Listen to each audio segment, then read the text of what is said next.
Okay, I think we're live. Thank you for hanging in with me. I'm a minute late, which I'm actually okay with because it was a rush to get prepared. I should have done more last night. I'm learning. Here we go. We are what we are. I went through all the rest of the student artwork that was emailed to me this morning. So if you submitted artwork, you should have gotten an email from me. If you didn't, please let me know because I will add you to the next giveaway because you won't be in today's giveaway since I already kind of configured everything. So please let me know if you didn't get an email. Otherwise, if you did, you are in, unless you are international or Alaska or Hawaii. I haven't gotten anything from Hawaii, but I have gotten some things from Alaska. Some beautiful things. I just want to say we are going to do a fun little showcase, student art showcase today. And if I'm not showcasing your art, please go to the website, look through all the art. I will have the rest of the art on by the end of the day. So even if you got an email to me today, an email from me today, your art might not be on my website just yet, but it will be by the end of today. So I just encourage you to take a look around there and see what other students are creating. Some of our students have just been so creative and learning the techniques and incorporating them. All of you guys have been so creative. And I've just been impressed in how well you're obviously following along and learning and incorporating these techniques and learning new things. And I've been getting, the feedback that I've been getting is kind of a mix of like, this is hard, but it's good, challenging in a way. And it's also a lot of surprise feelings and emotions about what you've been capable of and what you've been achieving. So that's awesome. Because it is a journey and I still create failed paintings and I'm still learning and there's so much I want to do. And on that note, I also wanted to say there'll be times I know when I look at other art and I think you either feel one of two things. You feel like jealous and like, how am I ever going to be that good, or how do they do that and why am I not there yet and how long will it take me to get there? Or you can feel inspired and know that you're capable of that level of art and even more if you just keep going and believing in yourself and doing those art practices that really light you up and fill you up. So I've fallen into both camps. I've definitely been jealous. I've definitely been inspired, but I try to make sure I lean towards that feeling of being inspired because you can absolutely get to that level that you have in your head or that you see from other people. And it's the journey of getting there that's going to help you develop your style. That's going to set you apart from other artists too, which is really good, especially when you're following these tutorials. It can feel like, oh, I'm just kind of creating other people's art, and that can be a little bit defeating. So, as you go, it's your art 100%, even if you're creating, a dog that we're all painting together. It's still your art. You're the one who painted it. And it's bringing you closer to your goal of where you want to be as an artist. So I want to, before we get into announce the giveaway, I'm going to do the giveaway kind of live and actually have the random number generator pop up. I have 60 pieces of artwork that we're going to be including into the giveaway. So let's go ahead and go through the showcase. So I wanted to start here and show you. This was from January. This is Julie. And I was so excited to show you guys this because it's green, right? It's green and blue and there's Brusho on there. I love it. I just thought this was so cool. It's just lime green and blue. So it's not even complementary colors. It's not like a warm and cool. It's just green and she was able to achieve like a really deep, deep dark green and a really light watery green. And I thought that was so cool. So if you're inspired to use other colors than what I'm using, or you just have this vision in your head, feel free and go for it. And I just think this was impressive because she maintained the value contrast and values using the exact same color. I had to share that. Way to go, Julie. That's a win. All right, we have Robbie, and I wanted to share Robbie's because Obviously, I think that's a Schminky palette. Schminky paints are amazing. I'm not positive on that because you can get palettes that you can fill yourself. But yeah, obviously there's a silver black velvet brush in there, and obviously Robbie tested the colors. So I thought that was really cool, and you're showing me a peek into your process. And I thought that was really neat, and I wanted to share that. So looks like Robbie has a sketchbook, and they're testing the colors and then incorporating that into their fish. Really cool. Way to go, Robbie. All right, we have Gwen, and this is a painting that Gwen did on her own. I have to blow my nose, excuse me.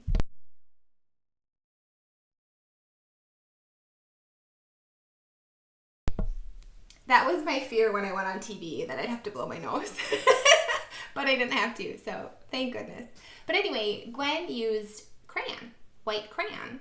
And we know that crayon is like waxy, and so your watercolor will not paint over the crayon. And so you can see the dots in that dog's nose are from that crayon resisting the color. Super smart. So it's fun to see how all of you are incorporating other materials and other techniques and things we haven't even covered, and just seeing what you're doing. And I'm curious what surface Gwen is using here. I didn't check that out, but it looks really rough in a cool way. I want to see what that is because I'm not sure what it is. And then we have Margaret, and I just wanted to point this out because it's clear that Margaret is using the techniques that we've been covering. She's obviously like dropping in water on the ears because you can see the blooming happening and the pigment being pushed out to the edges of those wet areas. And then you can see some dry brushing on the bottom, getting some texture in the fur, some ink pen for the whiskers. So I just wanted to encourage you to take these techniques to your own subjects and see what you can do, because you don't always have to just follow along. I love following along, and that's really fun. But I think that there's a real sense of accomplishment when you can kind of like transfer these techniques that you're learning into your own pieces. It'll just feel like it's more yours, even though obviously, like we already said, every piece you create is yours. Thank you for all the chat coming in. This is really fun. I'll try to get to the questions as we go. All right, I think we have two more that I picked out. Margaret, this is actually a different Margaret. And I just thought she really achieved that look of the reflective scales. So this is our fast fish tutorial we did last month. And that's hard because it's very easy to pull that color into that dry paper and have it be flat, not catch just the top texture of the paper. So right in the middle where that white area is, those reflective scales, I thought, oh my gosh, Margaret, A+, you did it. That's hard to do.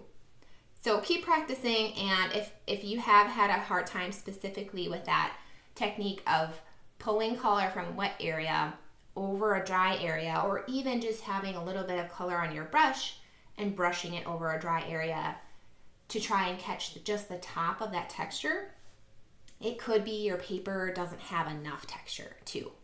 It might not be your fault, it could be your paper. And it could definitely still be like how wet your brush is. You have to practice around with the wetness of your brush to get that. But it's so fun because it's such a fast way to do that. Watercolor lends itself really well to painting fast, which is fun because I know with some of the dog tutorials, especially that we've been doing, it's like a 3-hour slog and you're thinking, oh my goodness, this is a lot. So it's fun to know that, hey, you can do fast stuff too. And then finally, I just wanted to share Mary's dog. Obviously, this is a dog that she did that we don't have a tutorial of. This is her own subject. But she was really proud of herself, and I am too, because I think, if I can remember what she said in her email, that it felt a little flat until she added her line work on the top. And I can see that line work, how it just makes it pop. And I actually saw another artist the other day who does a lot of that. They'll do like a watercolory base and then trace around the like natural blooms and shapes that the watercolor paint made. And it reminded me of what Mary did here, how she's kind of going around doing that fur texture, tracing around these shapes. and it looks so good. So combining line work with watercolor is, there's so many fun things to do with that. And with that kind of brings us into our calendar for March, because we are doing a line work painting on the 11th. So we're going to be painting a kingfisher. So it's going to be a kingfisher paint along, but I'm also going to really emphasize what you can do, what's possible with an ink pen. And you probably know that my favorite ink pen is a Uniball Deluxe, and they're really cheap and they're on Amazon. Highly, highly recommend these. Although, to be fair, I haven't tried a ton of them. I've tried like microns and some pens from Japan and maybe a few other ones. I haven't really tried my hand at like an actual calligraphy pen that you load with ink yourself. So I'm not the best at, showing you what is really the best of the best, because I just haven't tried a ton. But I'm also a big believer in, once you find something you love, use it. You don't have to keep trying things unless you want to. So that's the video on the 11th. We're going to have a lot of fun showing you the different ways you can use your ink pen and then incorporating it into that painting of a kingfisher. And I had to do a kingfisher because my brother Dan has been asking me, he's like, can you paint a kingfisher? And I said, well, yeah, I'll paint you a kingfisher. You're like awesome and I love you. So I'll get you a kingfisher. So that's on there. And then we have 3 more dogs. And we have a black horse, which we'll be incorporating purple into. That's going to be a ton of fun. A ton of fun. I wish I had the name of, there's somebody on Facebook who's been painting horses in watercolor. That's just been gorgeous. I love what she's doing with value, mostly, because she's using one color and just kind of like what Julie did with her green fish. The possibilities, you guys. The possibilities with watercolor. And then we have a Maine Coon cat. So kind of like this very stoic king of the world, king of the hill cat. That's going to be fun to paint. I'm also going to highlight Hematite Genuine, the Daniel Smith Hematite Genuine color that Ashley Smith introduced me to. I've been using it here and there, and I love it. I have fallen in love with it very fast. So I want to really give that a good shout out and showcase with its own video, and we're going to incorporate into a painting of a betta fish that one of my students sent me that said, she said we can use it. So thank you. And then we have a black lab right away on Saturday that I already painted. So that one is ready to go. And then I have just a couple other fun videos about 2 different techniques. And then I wanted to do a video kind of showing you my journey and where I started and where I am. Maybe where I hope to go. We'll find out. We'll see. So that is emailed to you. I will also put it in the description of this video. I have not done that yet. So it is not on YouTube yet. I'll do it after this live is over. All right.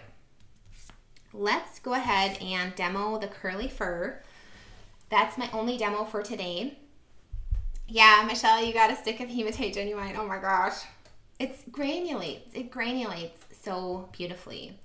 Yes, and anything that we've talked about that you were hoping for me to paint, we will get to it. It just might not be for a month or 2 or 3.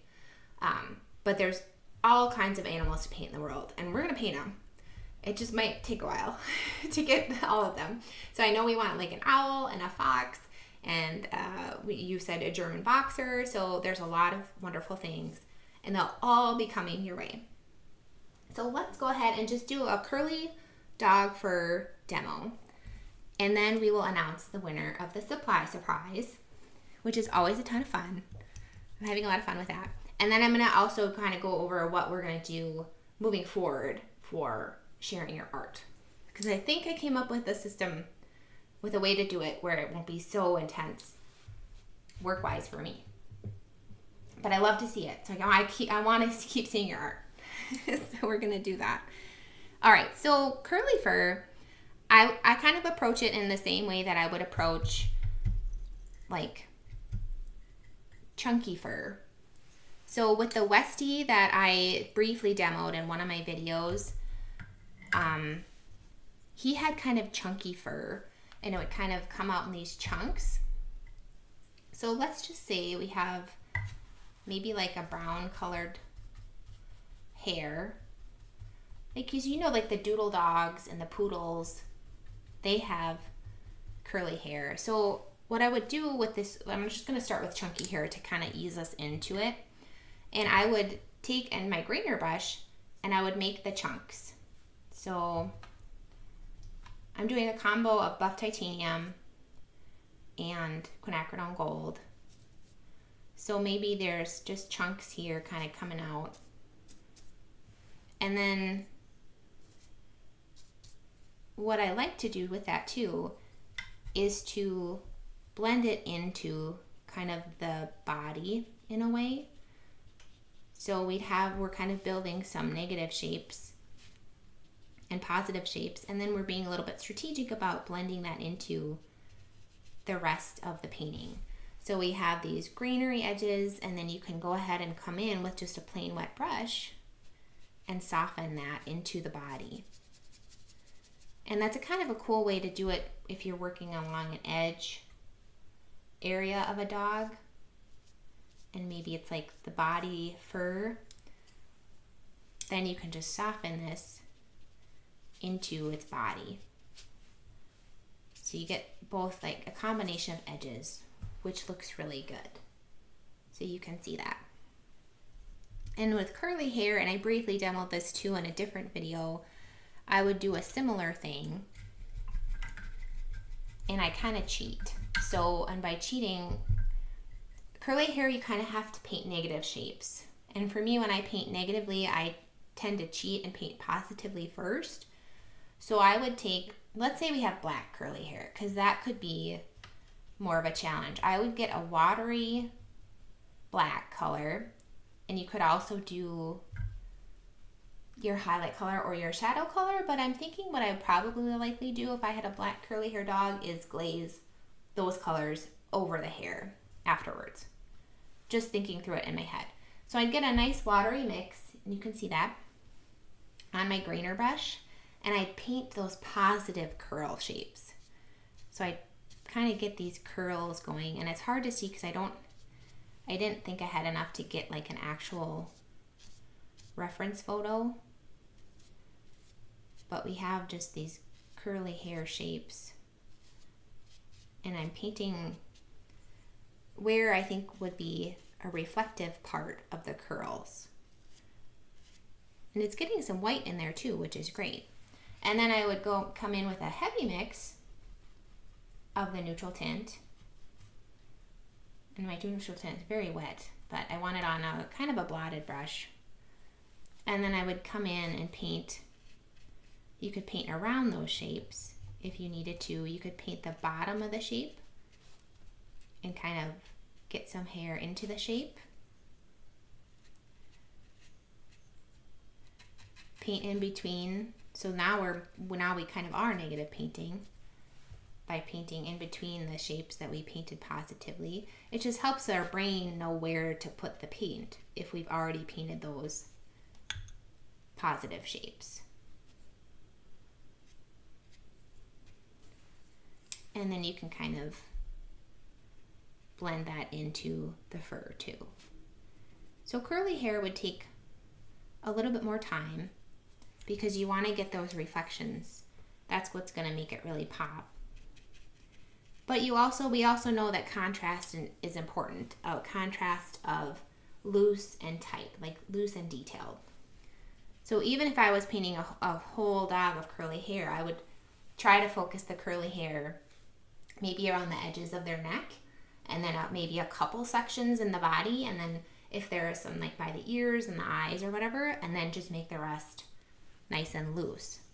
So you could do that just by coming in with water and then doing a similar thing and having the edges kind of be curly, but then it kind of just gets loose in the body.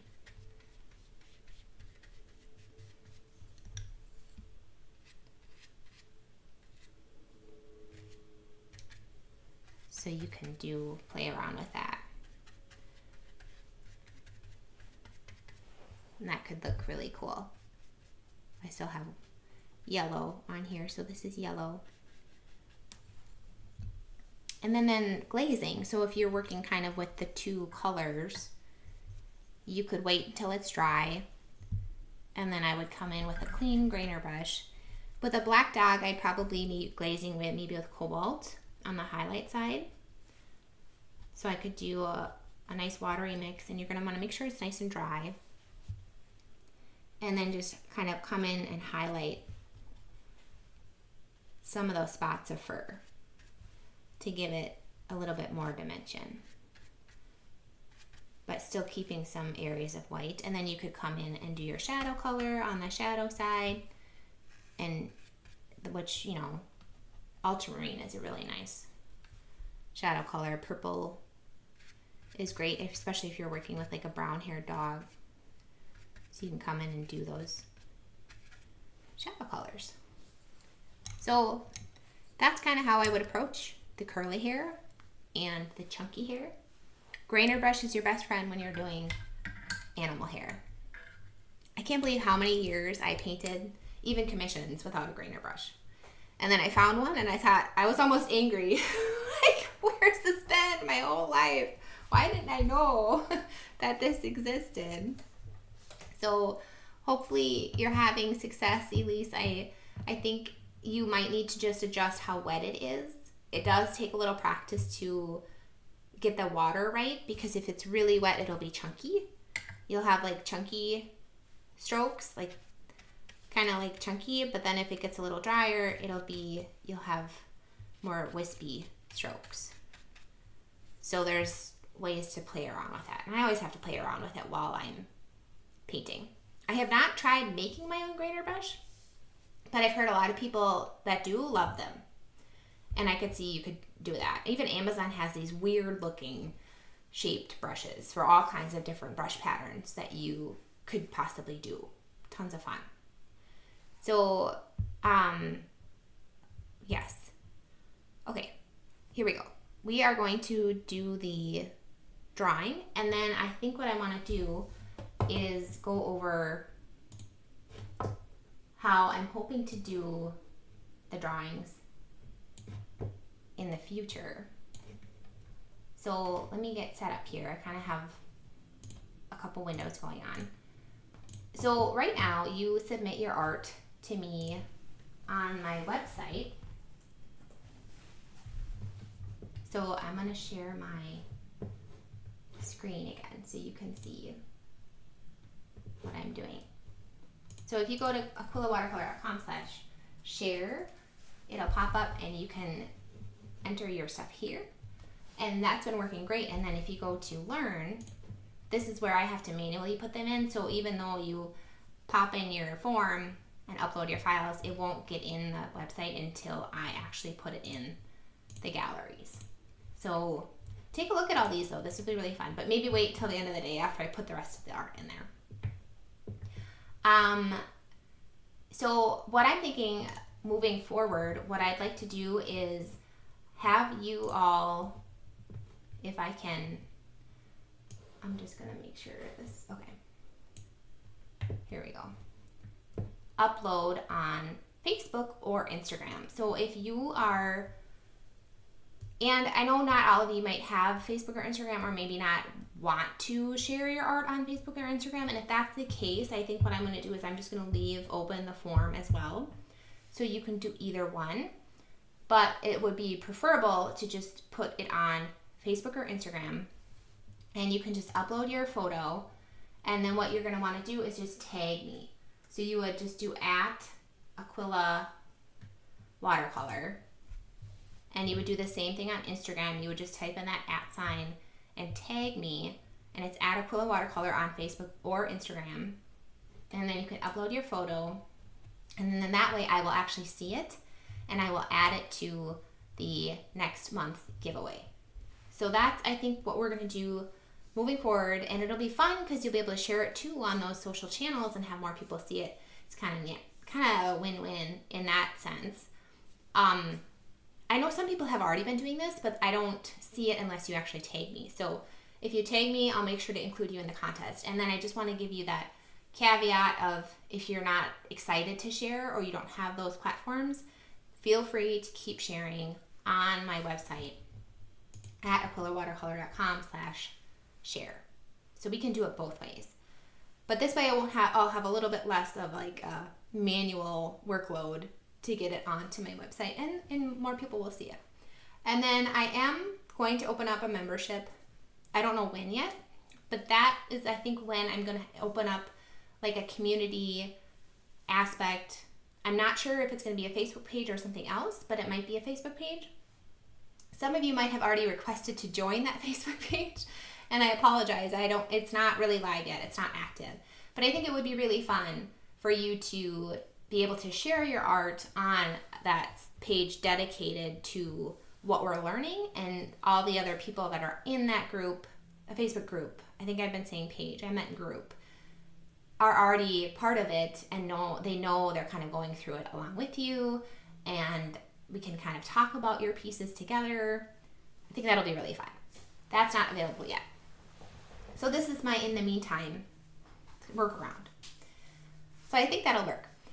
So that's what we're going to do moving forward. I will send out an email. I'll make that a little bit clearer for everybody who's on my email list moving forward. So, and even until then, you can still share on my website, and I love to see it. I love it. It's just great. So I want to get a random number generator going up here so we can see. I have 60 pieces. I counted them, and we'll see who wins. This will be fun. Did it generate 5? It looked like 5, and then it generated 5. I hope that's what I see. I see 5. So let's get it. I have last names up there, so I don't want to share that if I can't. So I have 1, 2, 3, 4, 5. So I have Carol H. Let me get that on my. Let me get the piece of art for Carol H. is number 5 on my files. I want to get that up there so we can see it, and you all can see. So Carol H., who painted this beautiful bird, you are the winner of February Supply giveaway. Supply surprise giveaway. I will email you to get your mailing address and let you know that you won in case you're not watching right now. But congratulations, Carol. You are number 5. Super awesome. So I just counted down my files because I have 60, so I counted to number 5. Super fun. So, and how cute is her bird? The pop of yellow. It's always just a lot of fun. Okay, I had a few questions come in. Not a ton. And as you can see in our calendar coming up, we don't have a lot. We only have 1 live. And I'm just testing this out. I'm kind of new. I really kind of started my YouTube channel in December. I had that big program in January. Testing out this 3 videos a week plan in February. And I think what I like is I think those longer paint-alongs are kind of long for a live. I'd like to tighten them up a little bit. And then also for me, I typically won't sit down and do an entire dog painting in one go. I usually do it in 2. I take a little break between.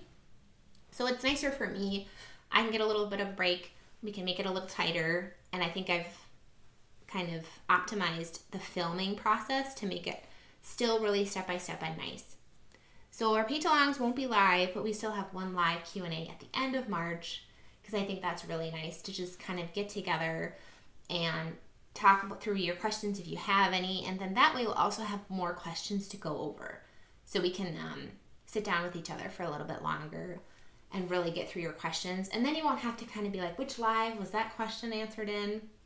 Might be nice to just do 1. So we're testing that out. We're going to see how it goes. So we had a question, colors don't say vibrant. I don't know if I answered this in the last one, but that's typical for watercolors, that they dry lighter than when they're wet. So I try to really saturate it beforehand, and that helps. And then the other thing is good supplies, right? Good paint and good paper helps. And then finishing it with wax or varnish. Golden varnish is amazing, the golden spray varnish. Allie Kavanaugh uses a varnish that she really likes. I don't know the kind of it, but I loved golden varnish. I just don't use it anymore because I don't like the spray. I don't like having to get a mask on and spray and having just wisp off into the wind outside and be like, is it landing on a bird? I don't know. I didn't like it. And I thought, I don't have to do that.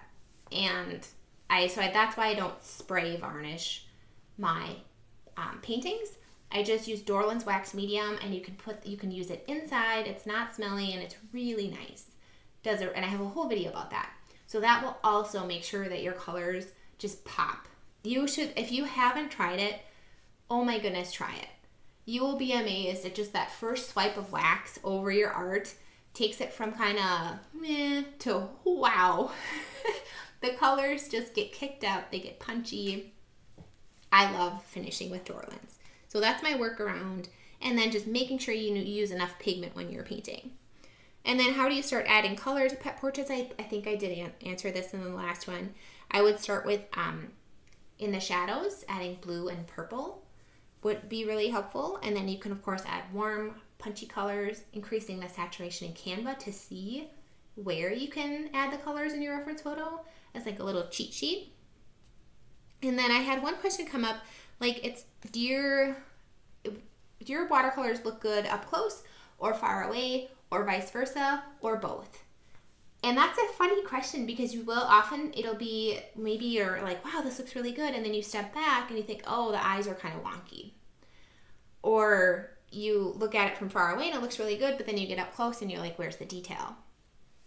So that's funny. I've definitely experienced that. I think that's where you planning the painting, drawing it out, refining the drawing, making sure your drawing looks really accurate and proportional, and then coming in with that contrast of accurate, highly detailed areas in the face, and then a nice loose, let watercolor be really watercolory, let it just be watercolor in the other areas where you can, and that will ensure that it looks good up close, because when you're close to it you can see those details, and then also far away because you did a nice, accurate, proportional drawing, and you have that combination of loose and detailed. That is going to be really nice. And then the last question, I did have another question about their paper buckling. It looks like whenever I paint, it doesn't buckle. 300-pound paper is my secret for that. 140-pound paper, it does warp a little bit, not a ton. And I'm not sure if that's because it's mostly cellulose. So the 140-pound paper that I use, the Fabriano Studio, is mostly cellulose. So I don't know if maybe that's part of why it doesn't buckle like crazy.